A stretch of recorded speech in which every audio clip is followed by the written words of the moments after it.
আসসালামু আলাইকুম। স্বপ্ন মিডিয়া নিউজ টিক্স থেকে আপনাদের সাথে আছি আমি সজীব আহমেদ। ঢাকায় চলচ্চিত্র মেগাস্টার শাকিব খানের আলোচিত সিনেমা প্রিন্স নিয়ে কাটলো দীর্ঘদিনের জটিলতা।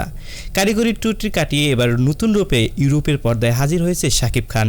অন্যদিকে আসন্ন কুরবানির ঈদে রকস্টার হয়ে ফেরার জোর প্রস্তুতি নিচ্ছে এই সুপারস্টার। বিস্তারিত থাকছে আমাদের বিশেষ প্রতিবেদনে।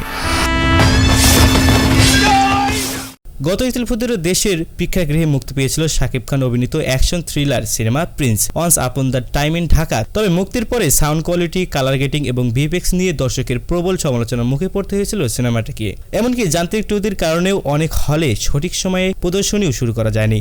তবে সব আলোচনার সব জটিলতা কাটিয়ে এবার ঘুরে দাঁড়িয়েছে প্রিন্স টিম।